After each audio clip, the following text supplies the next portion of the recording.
আমার ভাইজানেরা, হযরতে আলী রাদিয়াল্লাহু আনহু তানার আম্মা জানের নাম হলো ফাতেমা বিনতে সাদ।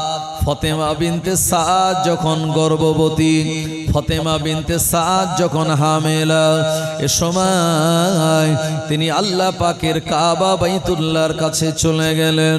ও মুসলমান ভাইরা আমার, প্রতিটা মায়েদের বাচ্চা আগমন করার সময় দুনিয়াতে তানাদের জীবনের একটা কঠিনতম মুহূর্ত, জীবন মরণের একটা লড়াই। এই সময়টা মায়েদের জন্য বিরাট একটা কষ্টের সময়। আল্লাহর নবীর চাচাতো ভাই হযরতে আলী রাদিয়াল্লাহু আনহুর আম্মা ফাতেমা বিনতে সাদ, তানার গর্ভে আলী। এ সময় ফাতেমা বিনতে সাদ মনে মনে চিন্তা করে, আমাকে সাহায্য করার মতো, হেল্প করার মতো এই জায়গায় তো কেউ নাই, কোন জায়গায় আমি চলে যাব? উনি দেরি না করে আল্লাহ পাকের কাবা বাইতুল্লাহর কাছে চলে গেলেন। হযরতে আলী রাদিয়াল্লাহু আনহুর আম্মা কাবা বাইতুল্লাহর দিকে তাকিয়ে বললেন, এ কাবার মালিক, দুনিয়াতে আমার সন্তান আগমন করবে, আমি মা এই জায়গায় একা।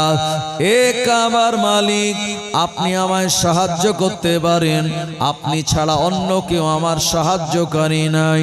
এ কথা যখন কাবা বাইতুল্লাহ দিকে তাকিয়ে বলল, আল্লাহ পাকের অপার কুদরতি ক্ষমতায় সেদিন কাবা বাইতুল্লাহর দরওয়াজাটা খুলে গিয়েছিল। হযরতে আলী রাদিয়াল্লাহু আনহুর আম্মা ফাতেমা বিনতে সাদ উনি চলে গেলেন কাবা বাইতুল্লাহর ভিতরে। আমার ভাইজানেরা, দরওয়াজা বন্ধ করে দিলেন। অত্যন্ত আরামের সঙ্গে, আসানের সঙ্গে পুত্র সন্তানকে দুনিয়ায় ভূমিষ্ঠ করালেন। এদিকে আবু তালিব খুঁজে পায় না বিবিকে। 4 দিন হয়ে গেল, বিবি কোন জায়গায় গেল? বিবিকে তো খুঁজে পাওয়া যায় না।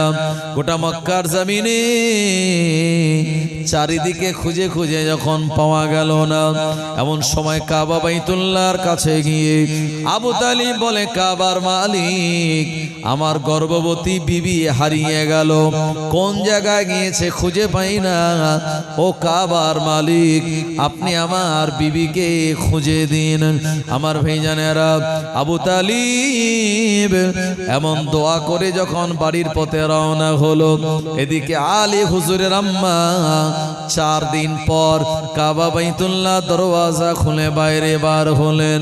আর বাইরে বার হয়ে প্রথম দেখা হলো স্বামী আবু তালিবের সঙ্গে। এ সময় আবু তালিব বললেন, আমার বিবি ফাতেমা বিনতে সাদ, কি ব্যাপার? গর্ভে তোমার সন্তান ছিল, অথচ এই সন্তান নিয়ে কোথায় তুমি গায়েব হয়ে গেলে? ফাতেমা বিনতে সাদ তিনি তানার ওন্নার ভিতর থেকে মাসুম বাচ্চাটাকে বার করে বললেন, এ আমার স্বামী, নিন, এই বাচ্চাটা দুনিয়ার জমিনে আগমন করার সময় হয়েছিল। কোন জায়গায় যাব, কার কাছে সাহায্য চাইব, কিছু আমি চিন্তা করে না পেরে আল্লাহর কাবা বাইতুল্লাহর দিকে আমি ফিরে এমন কথা বলেছিলাম। কাবা বাইতুল্লাহ দরওয়াজা যখন এমনি এমনি খুলে গেল, আমি কাবা বাইতুল্লাহর ভিতরে ঢোকার সঙ্গে সঙ্গে অতি আসানের সঙ্গে আমার সন্তান দুনিয়ায় আগমন করলো। এই বাচ্চাটা নিয়ে আমি মা সুস্থ হয়ে কাবা বাইতুল্লাহ থেকে বার হলাম। এলিন, আপনার বেটাকে আপনি কোলে নিন। আবু তালিব অবাক যে দুনিয়াতে অনেক বাচ্চা হয়, আর আমার ছেলে আলী হয়েছে কাবা বাইতুল্লাহর ভিতরে। সেদিন আবু তালিব বুঝতে পেরেছিল যে অন্যান্য সন্তানের থেকে আমার এই ছেলেটা স্পেশাল, আলাদা একটা সন্তান হবে দুনিয়াতে। আর বাস্তবিক পক্ষে যখন হযরতে আলীর আব্বা আবু তালিব আলী হুজুরকে কোলে নিতে যাচ্ছিল, এই সময় হযরতে আলী তিনি বারবার থাবা দিচ্ছিল, বাচ্চারা মাঝে মাঝে কি করে, থাবা দেয়, কোনো কিছু ধরার চেষ্টা করে, একটু বড় হলে। কিন্তু আলী হুজুর তিনি ছোটবেলায় এরকম ধরার চেষ্টা করছে বা থাবা দিচ্ছে। তো আবু তালিব বলছে, আরে এ তো বাঘের মতো থাবা দিচ্ছে। আবু তালিব সেই দিন থেকে ওনার নাম দিলেন হায়দার। আমার ভাইজানেরা, হায়দার বলা হয় যে ব্যক্তি বাঘের মতো থাবা দেয়। আর প্রিয় নবী হযরতে আলীর নাম দিয়েছিলেন আসাদুল্লাহিল গালিব, আল্লাহর সিংহ, আল্লাহর বাঘ। জোরে বলুন সুবহানাল্লাহ। আর হযরতে আলীকে আল্লাহ পাক এত বিরাট বীরত্ব দিয়েছিলেন, তানার এই থাবা থেকে, তানার এই তরবারির সামনে থেকে কোন দুশমন বেঁচে বাড়ি ফিরে যেতে পারে নাই। তানার হাতের জুলফিকারের সামনে দাঁড়িয়ে কেউ ফিরে যাবে কোন দুশমন, এটা হযরতে আলীর জীবনে কোনোদিন হয়নি। আমার ভাইজানেরা, হযরতে আলী রাদিয়াল্লাহু আনহু আব্বা মায়ের কাছে লালন পালিত হয়, লালিত পালিত হন। এমন করে আবু তালিব আলীকে বড় ভালোবাসে, মহব্বত করে। আল্লাহর নবী থেকে হযরতে আলী রাদিয়াল্লাহু আনহু 30 বছরের ছোট ছিলেন। আল্লাহর হাবিবের দুনিয়াবি বয়স যেদিন 30 বছর, হযরতে আলী রাদিয়াল্লাহু আনহু ওদিন তিনি দুনিয়াতে ভূমিষ্ঠ হয়েছিলেন। এই জন্য নবীজি থেকে হযরতে আলী তিনি 30 বছরের ছোট ছিলেন। আবু বকর সিদ্দিক 2 বছরের ছোট ছিলেন। ওমরে ফারুক নবীজি থেকে 10 বছরের ছোট ছিলেন। ওসমানে গানি রাদিয়াল্লাহু আনহু নবীজি থেকে 8 বছরের ছোট ছিলেন। আমার ভাইজানেরা, হযরতে আলী রাদিয়াল্লাহু আনহু ইনি লালিত পালিত হন। আমার নবীজিও হযরতে আলীকে মাঝে মাঝে কোলে নিতেন, তানাকে নিয়ে বিভিন্ন জায়গাতে ঘোরাফেরা করতেন। আল্লাহর নবীর সাদিন্য লাভ করলে হযরতে আলী রাদিয়াল্লাহু আনহুর কান্না বন্ধ হয়ে যেত। ছোটবেলায় মাঝে মাঝে হযরতে আলী যখন কান্নাকাটি করত, আল্লাহর নবী তানাকে কোলে নিতেন। নবীজির কোলে আলী যাওয়ার সঙ্গে সঙ্গে আলী হুজুরের কান্নাটা বন্ধ হয়ে যেত। ও জওয়ানেরা, যুবকেরা, নবীর উম্মতেরা, আল্লাহর নবী হযরতে আলীকে বড় ভালোবাসতেন, মহব্বত করতেন। নবীজি যখন কোনো কিছু খেতেন আর আলীকেই তিনি দিতেন। কারণ আপনারা জানেন, গত বছর আমি আপনাদের শুনিয়েছি, নবীজি যেদিন আব্বা জান দুনিয়া থেকে বিদায় নেয়, আমার নবী তখন মায়ের গর্ভে। আম্মা যেদিন বিদায় নিল, নবীজির বয়স তখন 6 বছর। আর দাদু আব্দুল মুতাল্লিব যেদিন বিদায় নিল, আমাদের নবীজির বয়স সেদিন 8 বছর 2 মাস। আল্লাহর নবী দাদু জান ইন্তেকাল করার পর থেকে আবু তালিবের ঘরে আবার নবী ছিলেন। আর আবু তালিবের ঘরে নবীজি থাকার সময় হযরতে আলী রাদিয়াল্লাহু আনহু তিনি দুনিয়া আগমন করলেন। ও জওয়ানেরা, যুবকেরা, নবীজির সামনে আলী লালিত পালিত হলেন। তারা সম্পর্কে চাচাতো ভাই হলেও আসলে আপন ভাই ভাইয়ের মতো তানারা লালিত পালিত হয়েছেন।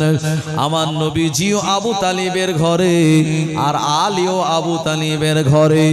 একই ঘরে থাকলে পরে তাদের ভিতরে কি ভালোবাসা, মহব্বত জন্মায়, এটা আপনাদের সবারই কম বেশি জানা আছে। ও নবীর উম্মতেরা, আল্লাহ পাক আমাদের নবীকে কোরআন মাজিদ দিয়ে যখন ঘোষণা দিলেন, ও আমার প্রিয় নবী, ও আনজির আশিরাতাকাল আকরাবিন, ও নবী আপনি মানুষদেরকে ভীতি প্রদর্শন করুন, আপনার নিকট আত্মীয়দেরকে কালেমার দাওয়াত দিন। ও আনজির আশিরাতাকাল আকরাবিন, এই আয়াতের উপরে আমাল করার জন্য আল্লাহ নবী একদিকে যেমন বিবি খাদিজা, অপর দিকে আবু বকর সিদ্দিক, অপর দিকে যায়েদ বিন হারেসা, আর বালকদের ভিতরে আবার নবী হযরতে আলী রাদিয়াল্লাহু আনহুকে কালেমার দাওয়াত দিলেন। আর আলী রাদিয়াল্লাহু আনহু বললেন, ও মুহাম্মদ ইবনে আব্দুল্লাহ, যে কথাটা আপনি বলেছেন এই কথাটা আমি গ্রহণ করব, তবে একবার আমি আমার আব্বাজান আবু তালিবের সঙ্গে পরামর্শ করে নেই। আল্লাহর নবী বললেন, ও বাবা আলী, আমি ইসলাম প্রচার করি খুব গোপনে গোপনে, কারণ আপনারা জানেন আমার নবী 3 বছর গোপনে গোপনে ইসলাম প্রচার করেছিলেন। হযরতে আলীকে নবীজি বললেন, বাবা আলী, যদি কালেমা পড়ে নাও তো আলহামদুলিল্লাহ, আর যদি না পড়ো তাহলে আমার কালেমার বাণী প্রচার করাটা যেন প্রকাশ করো না, এটা গোপনে গোপনে রেখে দেবে। আলী হুজুর চলে গেল আব্বাজান আবু তালিবের কাছে। ও আমার আব্বাজান, আমার চাচাতো ভাই মুহাম্মদ ইবনে আব্দুল্লাহ আমাকে কালেমার দাওয়াত দেয়, এখন আপনি বলুন তার কালেমা আমি কি গ্রহণ করে নেব? আবু তালিব বললেন, বেটা আলী, আমার ভাতিজা মুহাম্মদ ইবনে আব্দুল্লাহ জীবনে কোনোদিন মিথ্যা কথা বলে না, জীবনে কোনোদিন মানুষকে ঠকানো কাজ করে না। ওই মুহাম্মদ ইবনে আব্দুল্লাহ যে কথা তোমায় বলছে ওটা যদি তুমি মেনে নাও, আখেরে তোমার কল্যাণ হবে। আব্বাজান আবু তালিব যখন গ্রিন সিগন্যাল দিয়ে দিল, হযরতে আলী রাদিয়াল্লাহু আনহু আল্লাহর নবীর কাছে আসলেন, আর 10 বছর বয়সে ঈমানের কালমা পড়ে মুসলমান হয়ে গেলেন। আরো জোরে বলেন সুবহানাল্লাহ। ও নবীর উম্মত উম্মাতানিরা, হযরতে আলী রাদিয়াল্লাহু আনহু এমন করে তিনি আমার নবীর এত স্নেহভাজন, আল্লাহর নবীর এত নিকটবর্তী সাহাবী, তিনি আল্লাহর নবীর কাছে যিনি সব থেকে ছোট বয়সে কালমা পড়ার জন্য আমার নবী আলাদা স্পেশাল ভাবে তানাকে ইলম শিক্ষা দিতেন, জ্ঞান দিতেন।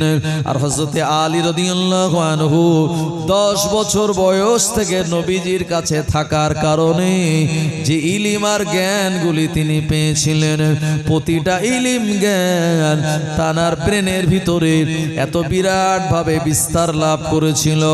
আল্লাহর নবী বললেন, বাবা সাহাবীরা, আমি নবী হলাম মদিনার ইলমের শহর, আর ওই শহরের দরওয়াজা হলো আমার আলী রাদিয়াল্লাহু আনহু। একবার জোরে বলুন সুবহানাল্লাহ। আল্লাহর নবী জানিয়ে দিলেন, আনা মাদিনাতুল ইলম ও আলী ও বাবুহা, আমি আলী হলাম, আমি নবী হলাম মদিনার ইলমের শহর, ওই শহরে দরওয়াজা হলো হযরতে আলী। আসলে ছোটবেলায় যদি কাউকে মাদ্রাসায় দেওয়া হয়, মাওলানায় দেওয়া হয়, স্কুলে দেওয়া হয়, তার ব্রেনে যে বিদ্যাগুলো ঢুকবে এগুলো তার বুড়ো বয়স পর্যন্ত মনে থাকবে। কথা ঠিক কিনা? তো 10 বছর বয়স থেকে নবীজির সাধিন্য লাভ করতে পেরেছেন ইলমের ব্যাপারে, আর একদম ছোটবেলায় নবীজির কোলে পিঠে মানুষ হচ্ছেন হযরতে আলী।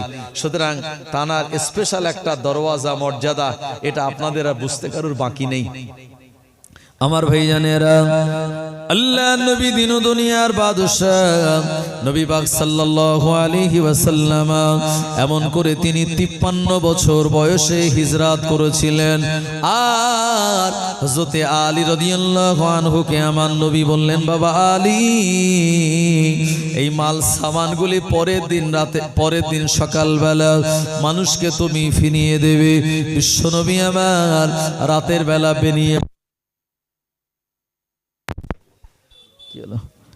দরুদ শরীফ, আল্লাহুম্মা সাল্লি আলা সাইয়্যিদিনা মাওলানা মুহাম্মদ ওয়া আলা আলি সাইয়্যিদিনা। হযরতে আলী রাদিয়াল্লাহু আনহু আল্লাহ নবী দিন দুনিয়ার বাদশাহ নবী পাক সাল্লাল্লাহু আলাইহি ওয়াসাল্লামের সাধিন্য যেমন লাভ করলেন, নবীজি ওই দিন রাতের বেলা বেরিয়ে পড়লেন। আবু বকর সিদ্দিক রাদিয়াল্লাহু আনহুর বাড়িতে তিনি চলে গেলেন। একবার আবু বকর বলে ডাক দেওয়ার সঙ্গে সঙ্গে দরওয়াজা খুলে গেল। আমার ভাইজানের এই ঘটনা আপনাদের জানা আছে, আমি ওদিকে আজ যাব না।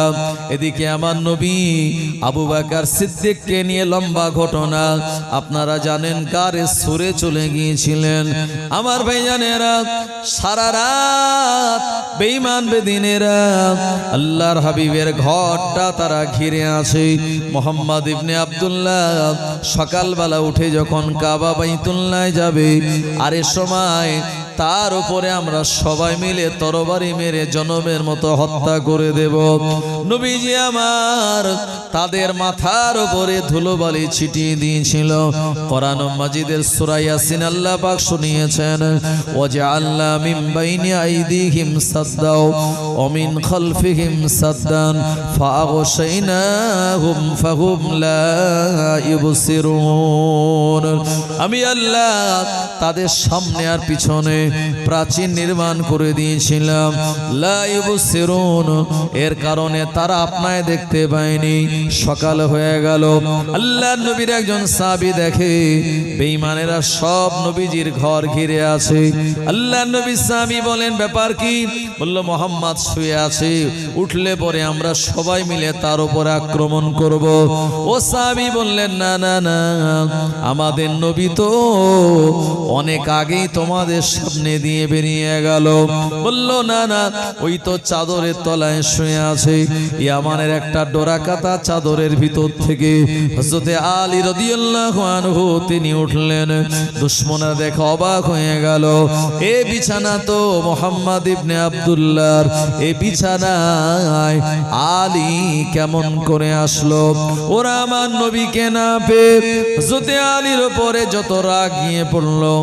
আলী রাদিয়াল্লাহু আনহুর কলার ধরে বলল, এ আলী বল, মুহাম্মদ ইবনে আব্দুল্লাহ কোন জায়গায়? হযরতে আলী রাদিয়াল্লাহু আনহু বললেন, না না না, আমার নবীর ব্যাপারে কোন ইনফরমেশন আমি তোদেরকে দেব না। ও জওয়ানেরা, যুবকেরা, এরা হযরতে আলীর কলার ধরে টানতে টানতে কয়েকজন মিলে কাবা বাইতুল্লাহর কাছে নিয়ে গেল। ওখানে নিয়ে যাওয়ার পর আলী হুজুরকে তারা অনেক মারধর করলো। হযরতে আলী রাদিয়াল্লাহু আনহু তিনি বলেছিলেন, এ মক্কার বেঈমানেরা, তোরা যদি আমাকে মেরে মেরে মেরো ফেলিস, আল্লাহর নবীর ব্যাপারে কোনো সংবাদ আমি তোদের দেব না। হযরতে আলী রাদিয়াল্লাহু আনহু এত মার খেলেন, তবু তিনি নবীর কোনো সংবাদ ওদেরকে দিলেন না। এটাই তো প্রকৃতপক্ষে নবীর প্রতি ভালোবাসা। একবার প্রাণ খুলে বলুন সুবহানাল্লাহ। আমার ভাইজানেরা, জওয়ানেরা, যুবকেরা, হযরতে আলী রাদিয়াল্লাহু আনহু সুস্থ হওয়ার পর কয়েকদিন পরে মক্কার জমিনের সবার বাড়ি বাড়ি গেলেন।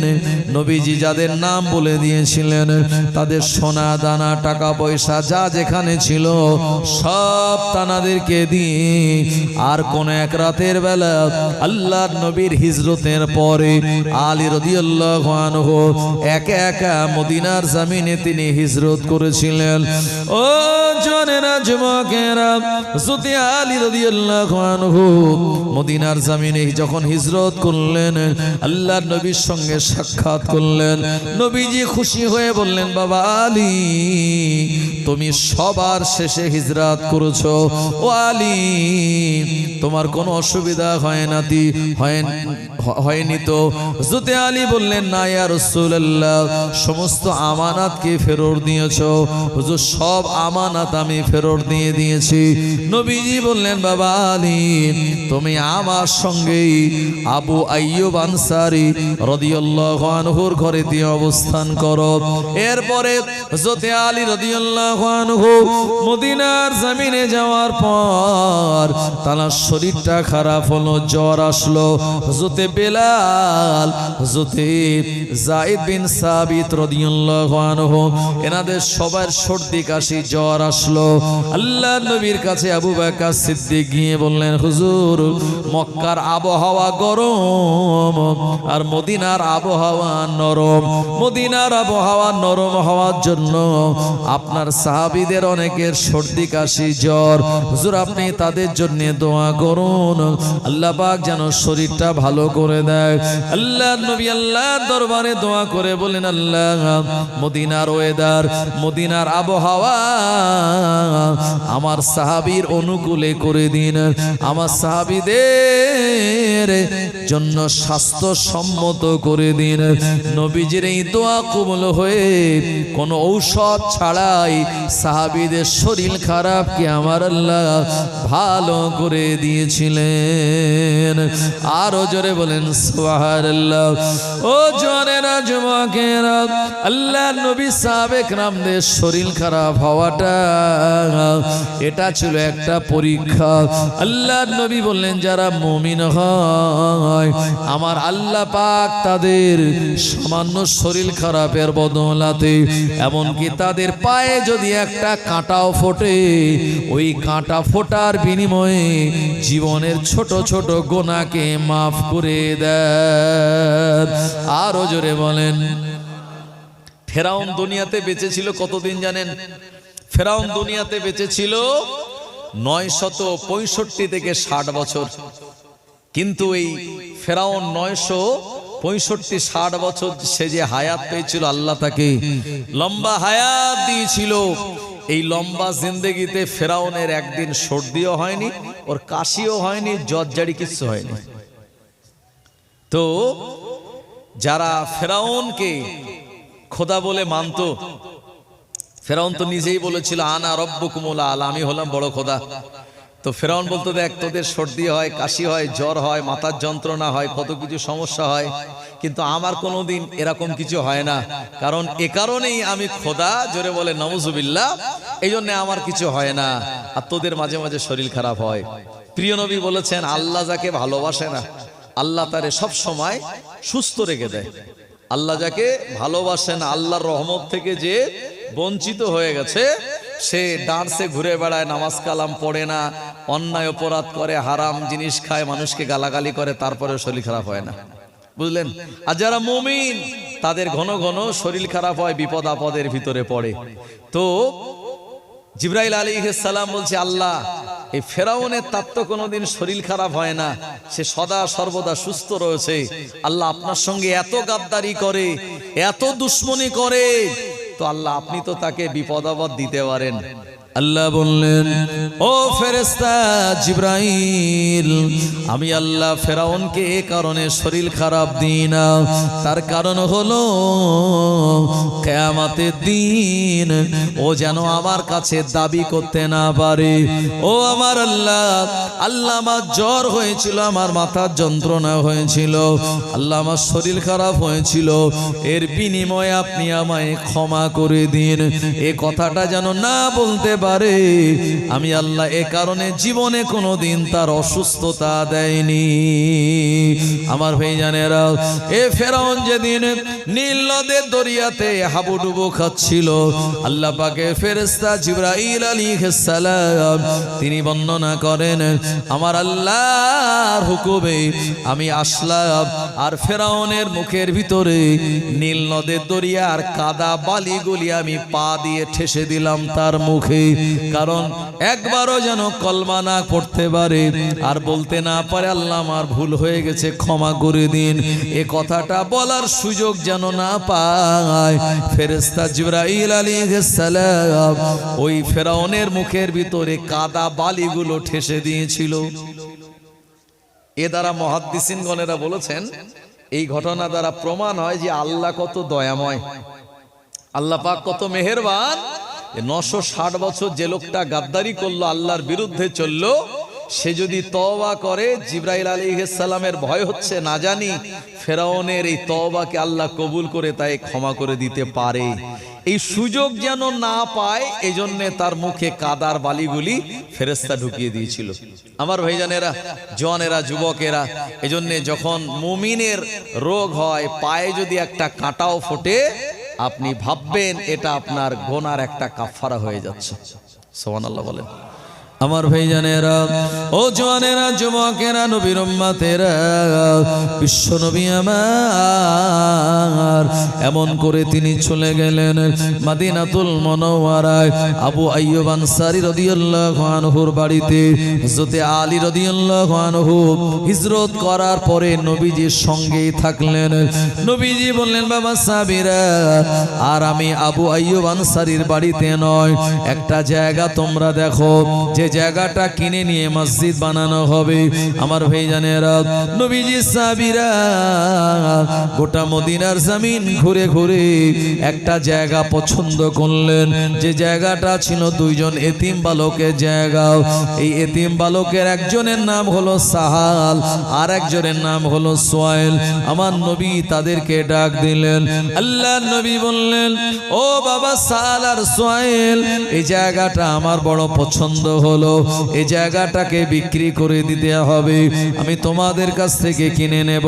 সাহাল সোয়াইল বললেন, ইয়া রাসূলুল্লাহ, হাবিবাল্লাহ, হুজুর বেয়াদবি ক্ষমা করুন, আপনি আখেরি জামানার নবী, আমরা আপনাকে নবী বলে মেনে নিয়েছি, আর আপনি মসজিদ বানাবেন।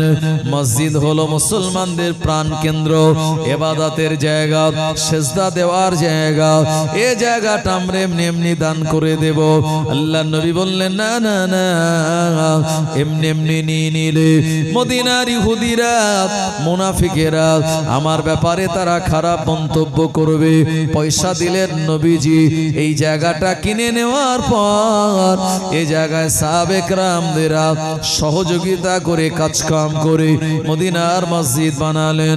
আমার ভাইজানেরা, ফাতেমা রাদিয়াল্লাহু আনহা তানার বয়সটা যখন 14 বছরে পৌঁছে গেল, আল্লাহর নবীর সময় মদিনার সাহাবীদের বললেন, বাবা সাহাবীরা, শুধু মদিনার মসজিদ নয়, এর পাশেতে তোমরা হুজরা বানিয়ে দাও, যে হুজরার ভিতরে আমার ফাতেমা, আমি নবী, আমার অন্যান্য বিবিরা তারা অবস্থান করবে। হযরত খাদিজা রাদিয়াল্লাহু আনহা মক্কার জমিনে ইন্তেকাল করার পর আল্লাহর নবী ওমরে ফারুক রাদিয়াল্লাহু আনহুর বেটি, জানার নাম হলো হযরত হাফসা বিনতে ওমর, তানাকে বিবাহ করেছিলেন। ও জওয়ানেরা, যুবকেরা, এই জায়গায় তিনি তানার বিবি এবং তানার কন্যা ফাতেমা রাদিয়াল্লাহু আনহাকে সঙ্গে করে নিয়ে এই জায়গাতে অবস্থান করতে লাগলেন। আবু আইয়ুব আনসারীর বাড়িটা ছেড়ে দিয়ে নবীজি যখন হুজরা মোবারকে মদিনার মসজিদের পাশে, আল্লাহর নবী মদিনার মসজিদে নিজে ইমামতি করেন। হযরত বেলাল রাদিয়াল্লাহু আনহু মদিনার মসজিদে তিনি মুয়াজ্জিন। আল্লাহর নবী মদিনার মসজিদে নববী শরীফে আসর আর ফজরের নামাজের পর বিভিন্ন দিনের কথা বলতেন, আর অন্যান্য সময় হুজরা মোবারকের ভিতরে গিয়ে মাঝে মাঝে তিনি চিন্তার ভিতরে থাকতেন।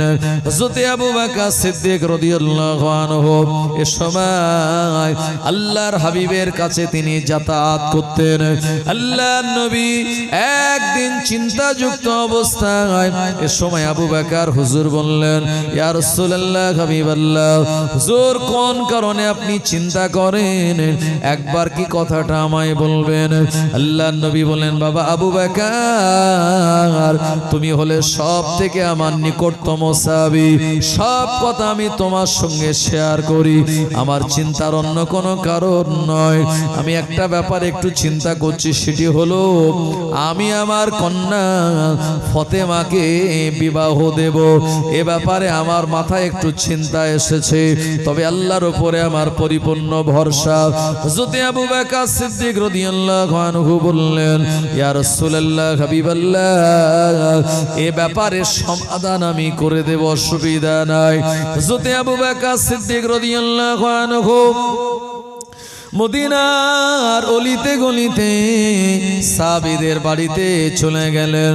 যে সাহাবীদের বিবাহ হয় নাই, আল্লাহর নবী সাহাবী আবু বকর বললেন, ও নবী সাহাবী, একবার যাও আল্লাহর নবীর কাছে গিয়ে আদাবের সঙ্গে সালাম দাও, আর সেখানে গিয়ে নবীজির কন্যাকে বিবাহ করার জন্য তুমি পয়গাম দাও। আবু বকর সিদ্দিকের কথা শুনে আল্লাহর নবী সাহাবীরা এক এক করে নবীজির কাছে যান। ইয়া রাসূলুল্লাহ, হাবিবাল্লাহ, হুজুর আপনার কন্যা আর ফাতেমাকে বিবাহ করার জন্য আপনার কাছে আমরা পয়গাম দিলাম। আল্লাহর নবী এক একজন সাহাবীদের পয়গাম শুনতেন, আর তিনি এতটুকু জবাব দিতেন, আমার আল্লাহর যেটা ইচ্ছা আছে সেটাই হবে। এতটুকু যখনই বলতেন, আবু বকর সিদ্দিক রাদিয়াল্লাহু আনহু তিনি বুঝতে পারতেন আল্লাহর নবীর কন্যা ফাতেমার জন্য এই ছেলেটা পছন্দনীয় নয়। হযরত আবু বকর আবার অন্য সাহাবীর কাছে যেতেন যাদের বিবাহ হয় নাই, তানার কাছে গিয়ে বলতেন, বাবা সাহাবী চলো আল্লাহর নবীর কন্যাকে বিবাহ করে নবীজির চিন্তাকে মুক্ত করবে, আল্লাহর নবীর কাছে গিয়ে তুমি পয়গাম দাও। সাহাবীরা ভয় পেয়ে বলতেন, ও নবী সাহাবী আবু বকর, নবীজির কন্যা ফাতেমাকে কেমন করে বিবাহের পয়গাম দেব? এটা তো আমাদের কাছে বিরাট লজ্জাজনক একটি ব্যাপার, আমাদের বড় ভয় লাগে, না জানি নবীজির সঙ্গে বেয়াদবি হয় কিনা। আবু বকর সিদ্দিক বলেন, না না না, আমি তোমার সঙ্গে যাচ্ছি, আদবের সঙ্গে বলবে। নবীজি যদি বলে আল্লাহ পাকে যা ইচ্ছা আছে তাই হবে, তাহলে তুমি ফিরে আসবে। এমন করে কয়েকজন সাহাবী গেলেন আর ফাতেমাকে বিবাহ করার জন্য পয়গাম দিলেন। আল্লাহর নবী সব সাহাবীর ব্যাপারে এতটুকুই বললেন, আমার আল্লাহর যা ইচ্ছা আছে সেটাই হবে। আবু বকর সিদ্দিক বুঝতে পারলেন নবীজির এটা পছন্দনীয় নয়। আসলে প্রিয় নবী সাল্লাল্লাহু আলাইহি ওয়াসাল্লাম ফাতেমাকে এত ভালোবাসতেন, তিনি চেয়েছিলেন ফাতেমাকে দূরে কোনো জায়গায় নয়, আমি ফাতেমাকে বিবাহ দেব এমন একটা জায়গায় যে আমার মেয়ে, আমার কন্যা ফাতেমা একদম আমার পাশাপাশি, আমার কাছাকাছি অবস্থান করবে। আর মেয়েরা সবথেকে মায়ার জিনিস, কথা ঠিক কিনা আমার ভাইজানেরা?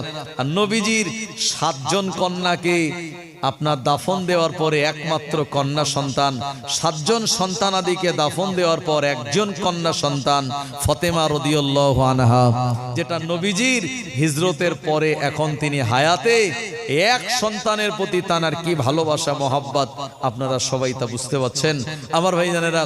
এরপরে আবু বকর সিদ্দিক দেখলেন যারা অবিবাহিত সাহাবী ছিলেন তানারা সবাই এক এক করে পয়গাম দিয়েছে, কিন্তু একমাত্র বাকি আছে আলী। এই আলীকে এখনো বলা হয়নি। তো আবু বকর সিদ্দিক রাদিয়াল্লাহু আনহু তিনি আলী হুজুরের কাছে গিয়ে বলছেন, ও আলী, আমি তোমায় একটা কথা বলি। আবু বকর সিদ্দিকের কথা শুনে আলী রাদিয়াল্লাহু আনহু বলছেন, হুজুর বলুন। বলছে, নবীজির কাছে তোমায় যেতে হবে আর ফাতেমাকে বিবাহ করার পয়গাম তোমায় দিতে হবে। হযরতে আলী রাদিয়াল্লাহু আনহু তিনি শুনেই বলছেন, আবু বকর, এ আপনি কি বলছেন? আমি আলী মদিনার জমিনে হিজরত করার পরে আমার কোনো ঘর নাই, আমি মসজিদে নববীতে একটা কোণায় আমি রাত যাপন করি। এ মদিনার জমিনে আমার কোনো ঘর নাই, আমি আলী তেমন কোনো ব্যবসা বাণিজ্য করি নাই, আমি আলী আমার কাছে তেমন কোনো টাকা পয়সা কিচ্ছু নাই। ও আবু বকর, নবী সাহাবী আপনি বলেন কি, নবীর কাছে আমি কেমন করে ব্যাপারে পয়গাম দেব? আপনি আমায় ক্ষমা করুন, আপনি আমায় মাফ করুন, আমার দ্বারা এটা কোনো মতেই সম্ভব নয়। আবু বকর সিদ্দিকের দিকে চিন্তা করে, সবাই তো পয়গাম দিয়েছে, নবীজি কারোর পয়গাম গ্রহণ করেন নাই, একমাত্র একমাত্র আলী সে এখন অবশিষ্ট। আলীকে যেমন তেমন করে নিয়ে যেতেই হবে, আর পেগাম দিতে হবে। আল্লাহ নবী যদি রাজি হয়ে যায় আলহামদুলিল্লাহ, আর যদি রাজি না হয় এ ব্যাপারে নবীজি তিনি নিজেই সিদ্ধান্ত নেবেন। আমার ভাইজানেরা, আলী হুজুর যাবেন না, আর আবু বকর সিদ্দিক তানাকে ছাড়বেন না। একরকম জোর করে বুঝিয়ে সুজিয়ে আল্লাহর হাবিবের কাছে নিয়ে গেলেন। নবীজি আমার মদিনার মসজিদে নববী শরীফে হযরত আবু বকর সিদ্দিক রাদিয়াল্লাহু আনহু আলী রাদিয়াল্লাহু আনহুকে অভয় দিয়ে বললেন, তোমাকে আমি একা ছেড়ে দেব না, আমি তোমার পিছনে পিছনে থাকব। আল্লাহর নবী যদি কোনো পাল্টা কথা বলে আমি আবু বকর তোমার হয়ে সামলে দেব, অসুবিধা নাই। এমন গ্যারান্টি যখন দিলেন, এতটা যখন দায়িত্ব নিলেন, হযরত আলী রাদিয়াল্লাহু আনহু আবু বকর সিদ্দিকের পিছনে পিছনে লজ্জা বিজড়িত কণ্ঠে আল্লাহর হাবিবের কাছে চলে গেলেন। আসসালাতু ওয়াসসালামু আলাইকা ইয়া রাসূলুল্লাহ, আসসালাতু ওয়াসসালামু আলাইকা ইয়া হাবিবাল্লাহ। আল্লাহর নবী সালামের জবাব দিলেন। এরপরে নবীজি বলেন, বাবা আলী তুমি এসেছো নাকি? জি ইয়া রাসূলুল্লাহ আমি এসেছি। কি খবর তুমি আমায় বলো। হযরত আলী রাদিয়াল্লাহু আনহু মাথাটা নিচু করে লজ্জা বিজড়িত কণ্ঠে বললেন, হুজুর আপনার চিন্তাকে দূরভীত করার জন্য আপনার কন্যা ফাতেমাকে বিবাহ করার আমি পয়গাম দিলাম। আল্লাহর নবী শোনার সঙ্গে সঙ্গে মুচকি তিনি হাসলেন, আর আল্লাহর হাবিব তিনি আনন্দে উঠে দাঁড়ালেন। এরপরে আবু বকর সিদ্দিকের বুঝতে বাকি রইল না, আল্লাহর নবীর পয়গাম পছন্দ হয়ে গিয়েছে। নবীজি মুচকে হেসে বললেন, আলী আমার ফাতেমাকে বিবাহ করার জন্য তোমার কাছে মোহরানা দেওয়ার মতো কি রয়েছে? আল্লাহর নবী সাহাবী আবু বকর সিদ্দিক রাদিয়াল্লাহু আনহু তিনি এগিয়ে গেলেন। হযরত আলী রাদিয়াল্লাহু আনহু বললেন, হুজুর বেয়াদবি ক্ষমা করুন, ফাতেমাকে বিবাহ করে মোহরানা দেওয়ার জন্য আমার মতো কিচ্ছু নাই। আমার কাছে সম্পদ বলতে এমন করে যুদ্ধ থেকে প্রাপ্ত একটা সম্পদ, যেটা হলো একটা তরবারি কিংবা ঢাল, কোন কেতাবলা বলেছেন তরবারি, একটা তরবারি ছাড়া আর অন্য কিছুই নাই। মানে বদরের যুদ্ধের পরে হযরতে আলী এবং ফাতেমার সঙ্গে বিবাহ হয়েছিল। তো দ্বিতীয় হিজরিতে বদরের যুদ্ধ হয়েছিল 624 খ্রিস্টাব্দে। এই 624 খ্রিস্টাব্দে দ্বিতীয় হিজরির রমজান মাসের 17 তারিখে বদরের যুদ্ধ হয়েছিল। আমার ভাইজানেরা, এই বদরের যুদ্ধ হওয়ার 2 থেকে 2.5 মাস পর হযরতে আলীর সঙ্গে আম্মাজান ফাতেমা রাদিয়াল্লাহু আনহার এই বিবাহের পয়গাম দিয়েছিলেন হযরতে আলী। এ সময় আবু বকর হুজুর বললেন, এই যুদ্ধ করার জন্য যে তরবারি এটাই আছে আলীর কাছে, হুজুর এটা দিয়ে কোনো ব্যবস্থা করা যায় কিনা? নবীজি বললেন, এ আলী তুমি চলে যাও মদিনার মার্কেটে, আর এটা বিক্রি করো, যে টাকাটা হবে ওটাই আমার ফাতেমাকে বিবাহ করার জন্য তুমি মোহরানা দিয়ে দেবে। জোরে বলেন সুবহানাল্লাহ। আবু বকর সিদ্দিকের মনটা খুশিতে বাগেবাগ হয়ে গেল। আবু বকর সিদ্দিক রাদিয়াল্লাহু আনহু চিন্তা করলেন, যাক আমি এত সাহাবীকে এনেছি, নবীজি কারোর পয়গাম গ্রহণ করেননি, আলী পয়গাম গ্রহণ করেছে, মানে আমি আবু বকর আমি নবীজিকে চিন্তা মুক্ত করাতে পেরেছি। এবং আবু বকর সিদ্দিক খুব খুশি হয়ে গেলেন। এই আলী এবং ফাতেমা তানাদের বিবাহের যিনি ঘটক ছিলেন, মাঝখানে ছিলেন, তিনি হলেন আবু বকর সিদ্দিক রাদিয়াল্লাহু আনহু। আমার ভাইজানেরা, ও নবীর উম্মতেরা, হযরত আলী রাদিয়াল্লাহু আনহু তিনিও খুশিতে বাগেবাগ। হযরত আলী তিনি কোনোদিন চিন্তা করেন নাই নবীজির ঘরের আদরের দুলালি ফাতেমার সঙ্গে তিনি আমায় বিবাহ দিয়ে দেবেন, এমন চিন্তা জীবনে আলী তিনি কোনোদিন করেন নাই। নবীজি যখন রাজি হয়ে গেল, হযরত আলী রাদিয়াল্লাহু আনহু ওই তরবারিটা নিয়ে মদিনার মার্কেটে দৌড়ে দৌড়ে চলে গেলেন। এদিকে সব আল্লাহ পাকের ইশারা। আমার আল্লাহ ওই মদিনার মার্কেটে উসমানে গানী রাদিয়াল্লাহু আনহুকে আগে পাঠিয়ে দিয়েছেন। হযরত আলী রাদিয়াল্লাহু আনহু তিনি তো মদিনার মসজিদে অবস্থান করতেন, বাজারে তেমন যেতেন না।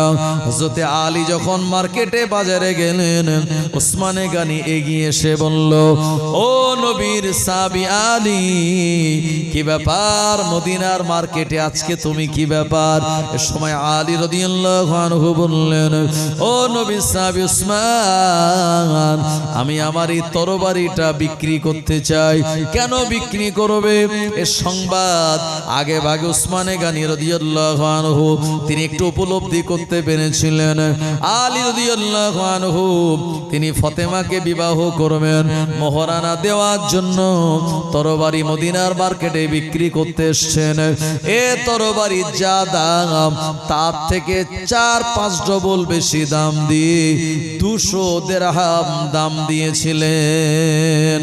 হযরত আলী রাদিয়াল্লাহু আনহু অত্যন্ত খুশি হয়ে গেল, আমার তরবারি তো এত টাকা দাম নয়, অথচ উসমানে গানী এত টাকা দাম দিয়ে তরবারিটা কিনে নিল। আলী হুজুর 200 দিরহাম দিয়ে তরবারি বিক্রি করে যে সময় তিনি এবারে ঘরে আসার নিয়াত করলেন, উসমানে গানী রাদিয়াল্লাহু আনহু পিছন দিক দিয়ে গিয়ে তানার হস্ত মোবারক ধরলেন আর আলীকে বলেন, বাবা আলী, আমি উসমান হলাম নবীজির জামাতা, দুইটি মেয়েকে আমি বিবাহ করেছিলাম। আমি গোপন সূত্রের সংবাদ পেয়েছি তুমি নবীজির কন্যা ফাতেমাকে বিবাহ করবে, এজন্য আমি বেশি দাম দিয়ে তোমার কাছ থেকে তরবারি কিনে নিলাম। আবার এই তরবারিটা আমি উসমান আমার হাতে মানায় না, এ তরবারিটা তোমার হাতে মানায়। আমি উসমান আমার পক্ষ থেকে তোমার কাছে আবার তরবারিটা হাদিয়া দিয়ে দিলাম। আরো জোরে বলেন সুবহানাল্লাহ। তরবারি পেয়ে গেলেন। আবার 200 দিরহাম টাকা আলী রাদিয়াল্লাহু আনহুর কাছে চলে এসেছে। আল্লাহর নবী এ কারণে বললেন, যারা বিবাহ করে নেবে, বিবাহ করার পর আমার আল্লাহ তার রুজি রোজগারে বরকত দান করে দেবে। আমাদের সমাজে অনেক যুবক রয়েছে যারা বলে বিবাহ করে স্ত্রীকে খেতে দেব কি, বিবাহ করার পর সংসার চালাবো কি করে। আমার ভাইজানেরা, যে মহিলাকে আপনি বিবাহ করবেন উনি যদি দিনদার পরহেজগার হন, ওনার নিজের রুজি তিনি নিজে নিয়ে আসবেন। আপনার রুজি কেটে আল্লাহ আপনার বিবিকে খাওয়াবে না। আল্লাহ নবী শুনিয়ে দিলেন, এ আমার উম্মাতানিরা, বিবাহ করলে পরে আমার আল্লাহ পাক তার ঈমানটা পরিপূর্ণ করে দেয়। হযরত আলী রাদিয়াল্লাহু আনহু 200 দিরহাম নিয়ে তিনি আপন ঘরে চলে আসলেন। আমার ভাইজানেরা, হযরত ফাতেমা রাদিয়াল্লাহু আনহা তানার জন্য কি মোহরানা দেয়া হবে, আলী রাদিয়াল্লাহু আনহু তিনি ঠিক করতে পারছেন না। আবু বকর সিদ্দিক রাদিয়াল্লাহু আনহু তিনি বললেন, ফাতেমার জন্য মোহরানা দেবে তুমি 20টা উট। কটা উট? 20টা উট। এরপরে কোন কেতাবওয়ালা বলেছেন যে মোহরে ফাতেমি বলে একটি মোহরানা আবু বকর সিদ্দিক তিনি ধার্য করে দিয়েছিলেন। আমার ভাইজানেরা, এই মোহরানাটা উনি দিয়ে ফাতেমার সঙ্গে বিবাহ করার মনস্থ করলেন। আর শরীয়তে মোহরানা যেটা দেয়া হয় বিবাহ করার আগে, এই মোহরানা দেওয়াটা কি বলেন তো? নফল, ওয়াজিব, সুন্নাত না ফরজ? কি একটু বলেন? ওয়াজিব। কোন ইমাম বলেছেন এটা ওয়াজিব, কিন্তু কোন ইমাম আবার এটাকে ফরজ বলেছেন। মনে রাখুন, যেটি কোরআন মাজিদের আয়াত দ্বারা সাব্যস্ত সেটা ফরজ কিংবা ওয়াজিব হবে। যেটা রাসূলুল্লাহ করেছেন এটা সুন্নাত, করার আদেশও দিয়েছেন, এটি সুন্নাত। আর যেটা নবীজি কখনো কখনো করেছেন, কখনো কখনো ছেড়েছেন, এটা হলো সুন্নাতে গায়ের মুআক্কাদা। আবার নবীজি মাঝে মাঝে কিছু কিছু সময় যেটি পড়েছেন এটি নফল হিসাবে সাব্যস্ত হয়েছে শরীয়তে। নফল মানে হচ্ছে অতিরিক্ত, আর সুন্নাত মানে হচ্ছে পন্থা বা পথ, আর ফরজ মানে যেটি অপরিহার্য। আল্লাহ পাক কোরআন মাজিদের সূরা নিসাতে শুনিয়েছেন, ওয়াতুন নিসা সাদুকাতিহিন্না নেহলাতান, তোমরা বিবাহের আগে মোহরানাগুলি আদায় করো। আমার ভাইজানেরা, হযরত আলী রাদিয়াল্লাহু আনহু তার যাবতীয় বিবাহের জন্য সব ব্যবস্থা আবু বকর সিদ্দিক রাদিয়াল্লাহু আনহু তিনি করে দিলেন। এরপরে এ মোহরানার নির্ধারিত অর্থ নিয়ে আল্লাহর নবীর কন্যা ফাতেমাকে বিবাহ করার জন্য তিনি রওনা দিলেন। আল্লাহর নবীর কন্যা ফাতেমার বিবাহ হবে হযরত আলীর সঙ্গে। আমার আল্লাহর আসমানে ফেরেশতাগণেরা তানারাও আনন্দ করেন। আমার আল্লাহ পাকের হুকুম হয়ে গেল, এ আমার ফেরেশতাগণেরা এমন করে জান্নাতের ভিতরে তোমরাও সমস্ত জায়গাগুলি সাজাও। আজকে দুনিয়ার জমিনে আমার নবী তানার আদরের কন্যা ফাতেমাকে তিনি বিবাহ দেবেন। আমার ভাইজানেরা, হযরত আলীর সঙ্গে ফাতেমার সম্পর্ক ছিল কিন্তু চাচা ভাতিজার সম্পর্ক। কি ছিল? চাচা আর ভাতিজার। কারণ নবীজির চাচাতো ভাই হযরত আলী আর নবীজির কন্যা ফাতিমা, তাহলে আলী নবীর সম্পর্কে যদি চাচাতো ভাই হয় তাহলে কন্যা কি ভাতিজা হবে না? তারপরেও এই ভাতিজার সঙ্গে রাসূলুল্লাহর চাচাতো ভাইয়ের সঙ্গে আর ভাইজির বিবাহ ও জামানায় জায়েজ ছিল, আজকের জামানা কিন্তু জায়েজ নেই। আজকের জামানাতে এটা জায়েজ নেই যে চাচা তার কি ভাতিজাকে বিবাহ করবে, এটা জায়েজ নেই। ওটা ও জামানায় জায়েজ ছিল। রাসূলের জামানায় ঘোড়ার গোশত খাওয়া জায়েজ ছিল। 7ম হিজরি পর্যন্ত গৃহপালিত গাধার গোশত খাওয়া জায়েজ ছিল। চুক্তি ভিত্তিক, যেটাকে আরবিতে নিকাহে মুতা বলে, এটা জায়েজ ছিল। এখন কিন্তু আর কোন চাচা যদি মনে করে আমি আমার ভাতিজাকে বিবাহ করব, এটা কোনো মতেই সম্ভব নয়। শরীয়ত এটি নিষিদ্ধ করে দিয়েছে। এটা ও জমানায় জায়েজ ছিল। আদম নবীর আমলে ভাই বোনে বিবাহ করা জায়েজ ছিল, এখন আর নাই। আমার ভাইজানেরা, হযরত আলী রাদিয়াল্লাহু আনহুর এই বিবাহের জন্য আল্লাহর নবীর আসহাবী আবু বকর আলী হুজুরকে নিয়ে মদিনার মসজিদে বসালেন। আর এদিকে ফাতেমা নবীজির ঘরে আল্লাহর নবী বললেন, ও আমার কন্যা ফাতেমা, আমি তোমাকে দূরে অন্য কোনো জায়গাতে নয়, আমি তোমাকে আমার নিজের কাছাকাছি রাখতে চাই। এ কারণে আলীর সঙ্গে তোমায় বিবাহ দেব। যেদিন ফাতেমার বিবাহ হয় ওই দিন আম্মাজান ফাতেমার বয়স ছিল 14.5 বছর, আর আলী রাদিয়াল্লাহু আনহু তানার বয়স হয়েছিল 21.5 বছর। একদিকে 21.5 বছরের আলী আর 14.5 বছরের ফাতেমা, তানাদের দুইজনের বিবাহ হলো। বিবাহের শর্ত হলো ইজাব আর কবুল। হযরত আলী রাদিয়াল্লাহু আনহু মদিনার মসজিদে বসে তিনি ইজাব পাঠালেন। আম্মাজান ফাতেমা তিনি এটাকে গ্রহণ করলেন কবুল বলে। আল্লাহর নবী খুতবা পড়লেন। আলী আর ফাতেমার বিবাহেতে শুধু তাই নয়, এই জায়গায় যত মেহমানগণের এসেছিলেন নবীজি তানার নিকটাত্মীয় জানাদের দাওয়াত দিয়েছিলেন। তানাদের সবাইকে খোরমা খেজুর দিয়ে মেহমানদারি করানো হয়েছিল। এ কারণে বিবাহেতে বিরিয়ানি হোক বা সাদা ভাত হোক, গোশ মাছ, আপনার চাটনি পাঁপড় দই মিষ্টি আইসক্রিম পান মশলা যাই খাদ্য দেয়া হোক না কেন, এই বিবাহের খাদ্যগুলি কিন্তু সুন্নাত নয়। বিবাহের মজলিসের সুন্নাত খাবার হলো খোরমা খেজুর, এটা সুন্নাত। এই জন্য দেখবেন যারা শরীয়ত মানে তারা যখন বিয়ে করতে যায় ওই বর নিজেরা প্যাকেট করে বা হাঁড়ি করে বা কোনো কিছু করে খরমা খেজুর নিয়ে যায়। যেই বিবাহ পড়ানো হয়ে যায়, ওই বিবাহের মজলিসে যারা থাকে তারা কিন্তু একটা খেজুর, দুটো খেজুর সবাইকে দেয়, দেয় কি দেয় না? এবং পরিশেষে একটা খেজুর ওই বর একটু খায়, আর বাকি অংশটা ওই মেয়েটাকে মানে ওই মহিলাটাকে খাওয়ানো হয় এবং তাদের মহাব্বত আর ভালোবাসার জন্য দোয়া চাওয়া হয়। এটাই হলো রসুলের সুন্নাত। এই খাদ্যটাই খরমা খেজুর খাওয়া, এটাই ছিল নবীর জামানার সুন্নাত। আর ওই সুন্নাতটা আমরা যারা শরীয়ত মানি আজও এটা অনেকেই জারি রেখে দিয়েছি। আর যারা এটা মানে না তারা আমার ভাইজানেরা বিয়ে করতে যায়, বিয়ে শাদী হয়ে গেল, তারপরে বরের কাছে খানজা আসলো, এটাই তারা খেতে শুরু করে। আর প্যান্ডেলে আলাদা যা বরযাত্রীর ব্যবস্থা তারা সেটা খায়। এই খাওয়াটা এটা তো আমাদের মন ভরবে, আমাদের পেট ভরবে, কিন্তু সুন্নাত পালন করতে গেলে বিবাহের মজলিসে সবাইকে একটা করে যদি খরমা খেজুর দেয়, সে যিনি দেবেন তিনি যেমন সুন্নাত পালন করবেন, আর যিনি নেবেন খাবেন উনিও সুন্নাত পালন করবেন। অনেকে বিবাহের মজলিসে খেজুর দিলে নিতে চায় না, বললো না না এইসব বিরিয়ানি হালুয়া পুলুয়া খেয়ে আমার পেট ভর্তি, এখন আর খাবো না। জি না, ওটা খেয়ে আপনার সওয়াব হয়নি। আপনি একটা খরমা খেজুর নবীজির এই কন্যার ফতেমার বিবাহেতে দেয়া হয়েছিল, এই সুন্নাত মনে করে যদি আপনি খান, আপনি বিবাহ হয়ে গেলেন, আপনার আত্মীয়তার সম্পর্ক যেমন বজায় থাকলো, তদ্রূপ নবীজির সুন্নাত তরিকার একটা খাবার খাওয়ার সওয়াব আল্লাহ আমাদের নামায় আমলে দিয়ে দেবেন।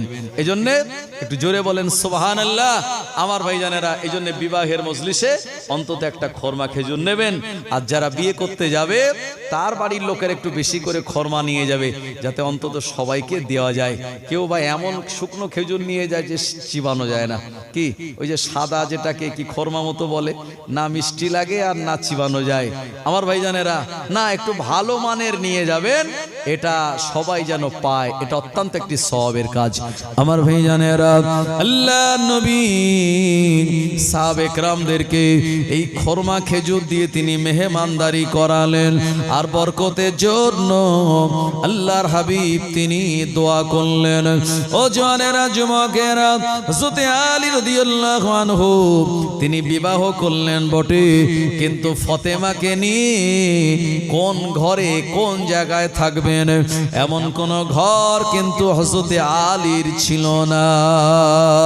হযরত আলী রাদিয়াল্লাহু আনহু আবু বকর সিদ্দিককে বলছেন, বিবাহ তো আমার হয়ে গেল, আমি ফতেমাকে নিয়ে কার ঘরে থাকবো, কোন জায়গায় উঠবো? আল্লাহর নবীর একজন সাহাবী, জানার নাম হলো হযরত নোমান বিন হারিস, জানার নাম হলো হযরত নোমান বিন হারিস রাদিয়াল্লাহু আনহু। উনি এসে বললেন, ও নবীর জামাতা আলী, এতদিন আপনি নবীর সাহাবী ছিলেন, আজ থেকে নবীর জামাত আপনি, আপনার কদর সম্মান আমাদের কাছে অনেক বেড়ে গেল। আমি নোমান বিন হারিস, আমার দুটো ঘর, তার ভিতর থেকে একটা ঘর আপনার এমনি এমনি হাদিয়া দিয়ে দিলাম। ওই ঘরটা নবীজির ঘরের থেকে কাছাকাছি ছিল, খুব দূরে ছিল না। আল্লাহর নবী যখন শুনলেন আমার নোমান বিন হারিস ফতেমা আলীর জন্য একটা ঘর দান করে দিয়েছে, আল্লাহর নবী ওই সাহাবীর জন্য তিনি দোয়া করলেন।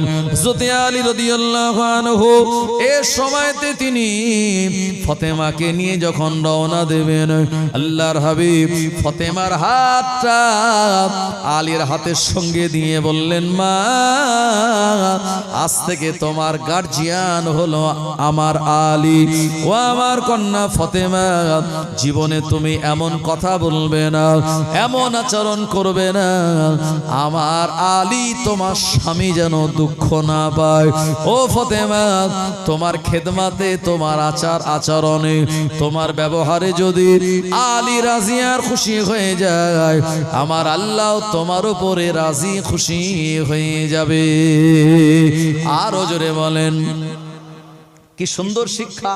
নবীজি বলেননি যে আমি নবী আর তুমি আমার কন্যা আলীর সঙ্গে বিয়ে দিলাম, আলী যদি বাড়াবাড়ি করে বা কোনো কটু কথা বলে, অসুবিধা করে, তুমি আমারে বলবে, আমার অনেক সাহাবী আছে, তাদেরকে দিয়ে আলীর ব্যবস্থা করে দেবো। বলেছিলেন কি? বলেননি।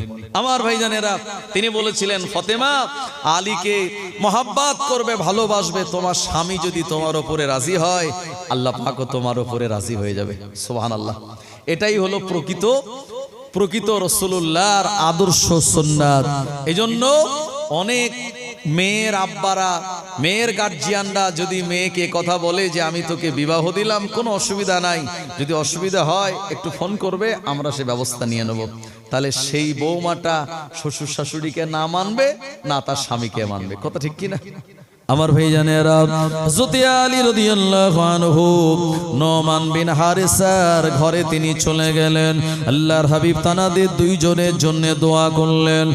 আর ফাতেমার বিবাহ দেওয়ার পরে আল্লাহর নবী আলী রাদিয়াল্লাহু আনহুকে কিছু হাদিয়া তোফা দিয়েছিলেন।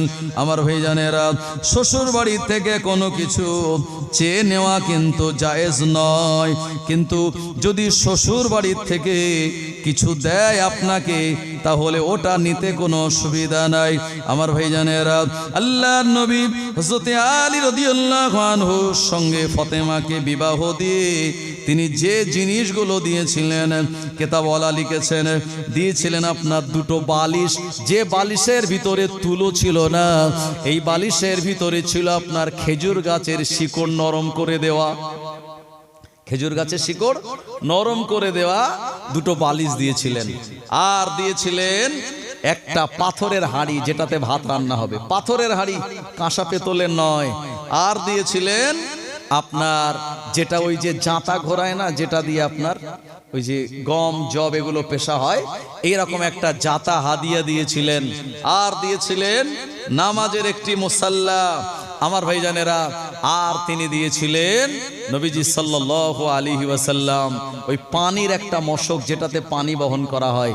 এই কয়টা জিনিস প্রিয় নবী সাল্লাল্লাহু আলাইহি ওয়াসাল্লাম ফাতেমার ঘরে বিবাহের পরে তিনি দিয়েছিলেন। জোরে বলুন সুবহানাল্লাহ। আর জামাইয়ের ঘরে স্বেচ্ছায় দেওয়াটাও এটা নবীজির সুন্নাত। আমার ভাইজানেরা, হযরত আলী রাদিয়াল্লাহু আনহু ফাতেমার সঙ্গে তানার যে ভালোবাসা মহব্বত, এই ভালোবাসা মহব্বত তানাদের দাম্পত্য জীবনটা বিরাট সুখের হয়েছিল। ফাতেমা রাদিয়াল্লাহু আনহার যেখানে ঘর আর প্রিয় নবীর ঘর, এটা বিরাট ডিসটেন্স ছিল না। আল্লাহর হাবিব মনে করলে মাঝে মাঝে ফাতেমার বাড়িতে যেতেন, আবার ফাতেমা মনে করলে তিনি তানার আব্বা জানের সঙ্গে দেখা করতে আসতেন। ও জওয়ানেরা, যুবকেরা, নবীর উম্মতেরা, আলী ফাতেমা যেদিন বিবাহ হয়েছিল, এ মাস ছিল আপনার জামাদিউল উলা, চাঁদের 13 তারিখ। এটা কিন্তু এই মাস, এই চাঁদ চলছে জামাদিউল উলা, আর এ মাসে এই ফাতেমা আলীর সঙ্গে বিয়ে হয়েছিল। আজকে জামাদিউল উলা চাঁদের সম্ভবত 22 তারিখ, আর ফাতেমা আলীর বিবাহ হয়েছিল এই মাসেরই 13 তারিখে। আমার ভাইজানেরা, হযরত আলী রাদিয়াল্লাহু আনহু ফাতেমার সঙ্গে সুন্দর আচার আচরণ করেছিলেন, এবং ফাতেমা আলী হুজুরের সঙ্গে অনেক ভালো ব্যবহার করেছিলেন। আমার ভাইজানেরা, তানাদের দাম্পত্য জীবন অতিবাহিত হতে লাগলো। একটা সময় মাস পেরিয়ে কয়েক মাস পেরিয়ে গেল। যেদিন 4 মাস পেরিয়ে গেল, একদিন উম্মে ফজল, আল্লাহর নবীর একজন সাহাবিয়া, উম্মে ফজল রাদিয়াল্লাহু আনহা আল্লাহর নবীর কাছে এসে বললেন, ইয়া রাসূলুল্লাহ, ইয়া হাবিবাল্লাহ, হুজুর আমি স্বপ্ন দেখলাম, রাতের বেলা ঘুমাচ্ছিলাম, স্বপ্ন দেখলাম আপনার শরীরের একটা অঙ্গ আমার কোলের ওপর এসে পড়ল। হুজুর এই স্বপ্নটা দেখে আমি অবাক হয়ে গেলাম, এই স্বপ্নের তাবির কি একবার আপনি আমায় বলবেন? আল্লাহর নবী বললেন, ও উম্মে ফজল, শুনে রেখে দাও, এমন করে আমার ফাতেমার ঘরে আল্লাহ পাক একটা পুত্র সন্তান দেবে, আর ওই সন্তান তোমার ঘরেই লালিত পালিত হবে এবং তোমার দুধ পান করবে। নবীজি যেমন হালিমাতুস সাদিয়া রাদিয়াল্লাহু আনহা তানার দুগ্ধ পান করে লালিত পালিত হয়েছিলেন, ইমাম হাসান তিনি লালন পালন হয়েছিলেন, জানার ঘরে এবং উম্মে ফজল তানার কাছে মাঝে মাঝে যেতেন এবং দুধ পান করিয়ে আসতেন। তিনি হলেন নবীজির একজন সাহাবিয়া, যিনি হলেন উম্মে ফজল মানে ফজলের মা। আমার ভাইজানেরা, আল্লাহর হাবিব বললেন এটা হলো ফাতেমার সন্তান হওয়ার একটি স্বপ্ন তুমি দেখেছো। ও আমার ভাইজানেরা, কিতাবের ভিতরে মুসান্নিফ রাহমাতুল্লাহ আলাইহি বর্ণনা করলেন আপনার জমাদিউল উলা, জমাদিউস সানি, রজব, শাবান, রমজান আর শাওয়াল চাঁদের কম বেশি 20 থেকে 22 তারিখের মধ্যে কোন কিতাবওয়ালা বলেছেন 20 তারিখ, কোন কিতাবওয়ালা বলেছেন 22 তারিখ। শাওয়াল চাঁদের 22 তারিখে মাত্র 6 মাস পর ইমাম হাসান রাদিয়াল্লাহু আনহু ফাতেমার ঘরে তিনি আগমন করেছিলেন। জোরে বলুন সুবহানাল্লাহ। তাহলে বিবাহ হওয়ার মাত্র 6 মাস পরে সন্তান। আচ্ছা বলুন তো, একটা বাচ্চা মায়ের পেটে মিনিমাম 10 মাস থাকে, নালে 9 মাস, কিন্তু ফাতেমার গর্ভে ছিলেন মাত্র 6 মাস। নবীজিকে যখন বলা হলো, নবীজি বললেন আমার এই হাসান সে এমন একজন ব্যক্তি যার চেহারা অবিকল আমি রাসূল আমার চেহারার মতো হবে। এবং শুধু তাই নয়, মায়ের গর্ভে যে অল্প দিন থাকার পর এমন হিষ্টপুষ্ট চেহারার অধিকারী হয়েছিলেন হযরতে হাসান রাদিয়াল্লাহু আনহু। নবীজি এটা শোনার সঙ্গে সঙ্গে বলেছিলেন এ হাসান যার চেহারা পরিপূর্ণ আমার চেহারার অবিকল। হযরতে আলী রাদিয়াল্লাহু আনহু আল্লাহর নবীর কাছে খবর দিলেন, ইয়া রাসূলুল্লাহ, হাবিবাল্লাহ, আপনার কন্যা ফাতেমার ঘরে আল্লাহ একটা সন্তান দিয়েছেন। এ সময় আসরের পরে ইমাম হাসান আসলেন। মাত্র 6 মাস গর্ভে থাকার পর 6 মাসের বাচ্চা অনেক সময় রোগগ্রস্ত হয়, 6 মাসের বাচ্চা অনেক সময় অপুরুষ্ট হয়, তাকে কাচের ঘরে রেখে কত প্রোটেকশন দিতে হয়। কিন্তু না না না, ইমাম হাসান পরিপূর্ণ একটা বাচ্চা। হযরতে আলী রাদিয়াল্লাহু আনহু এ বাচ্চাটা হওয়ার পর একটা সাদা কাপড়ে জড়িয়ে নিয়ে আল্লাহর হাবিবের ঘরে গেলেন। ইয়া রাসূলুল্লাহ, হাবিবাল্লাহ, এ ফাতেমার সন্তান হয়েছে, হুজুর আপনি এ বাচ্চাটার জন্য দোয়া করুন। আল্লাহর নবী ইমাম হাসানকে তিনি কোলে নিলেন। আমার ভাইজানেরা, কোলে নেওয়ার পর এই বাচ্চাটা চাঁদ মুখটা দেখে বিশ্বনবীর চেহারা মোবারক আনন্দে ভরে গেল। আল্লাহর নবী বললেন, ও বাবা আলী, এই বাচ্চাটার দিয়ে আমার আল্লাহ আমার বংশটাকে জারি রেখে দেবে। আমার ভাইজানেরা, নবীজি বললেন, বাবা আলী, তোমার বেটার নাম কি তুমি রেখেছো নাকি?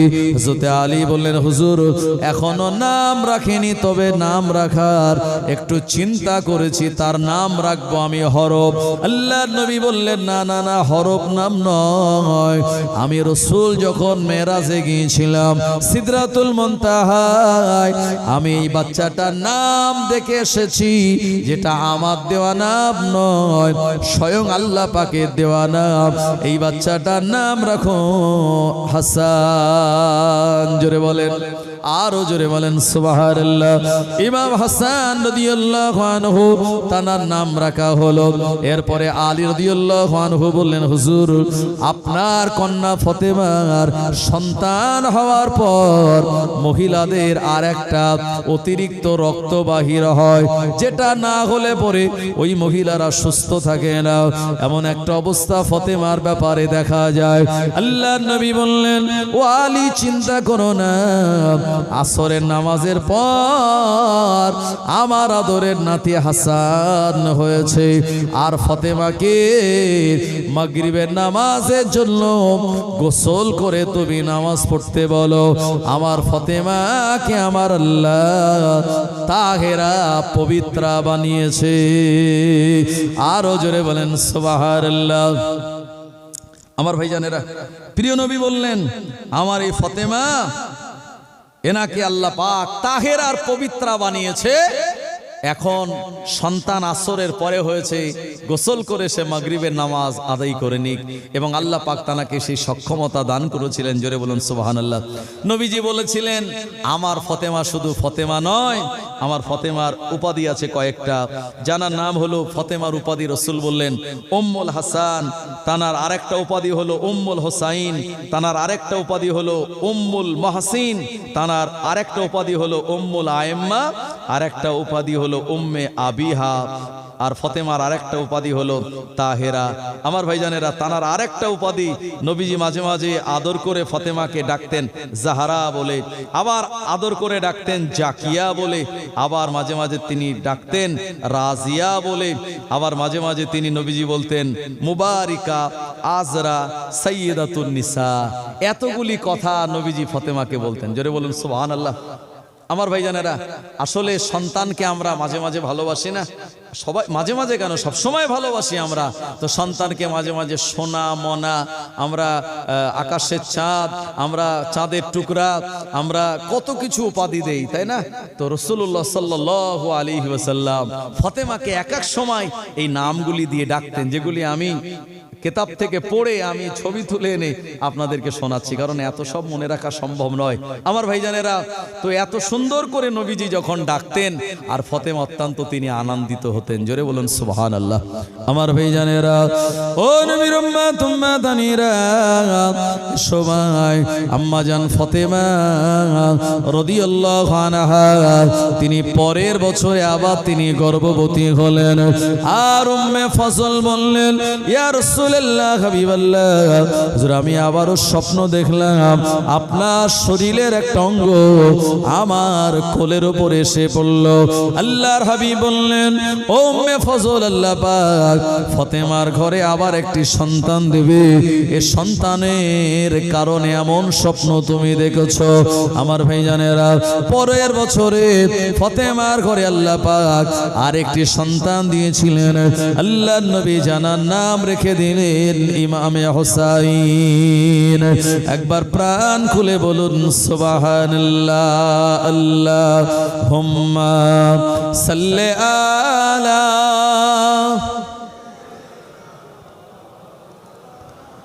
ওয়া আলা আলি সাইয়্যিদিনা।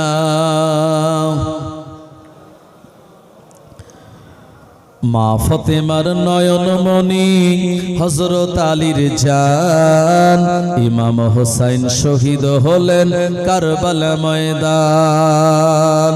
মা ফতেমার নয়নমণি হযরত আলীর জান ইমাম হোসাইন শহীদ হলেন কারবালা ময়দান। দয়ার নবীর জবানে কারবালারি বায়ানে, দয়ার নবীর জবানে কারবালারি বায়ানে, মোদের ইমাম শহীদ হবে হাদিসে প্রমাণ। মা ফতেমার নয়নমণি হযরত আলীর জান ইমাম হোসাইন শহীদ হলেন কারবালা ময়দান। ঈদের দিনে নতুন পোশাক পরবে সকলে, হাসান হোসাইন কাঁদে নানা পোশাক দাও বলে। দয়ার নবী করল দোয়া, ও গো রব্বানা জান্নাত হতে কুদরতেরি পোশাক পাঠাও না। লাল সবুজের সেই পোশাকে, লাল সবুজের সেই পোশাকে কারবালারি শান ইমাম হোসাইন শহীদ হলেন কারবালা ময়দান। মা ফতেমার নয়নমণি হযরত আলীর জান ইমাম হোসাইন শহীদ হলেন কারবালা ময়দান। আল্লাহুম্মা সাল্লি আলা সাইয়্যিদিনা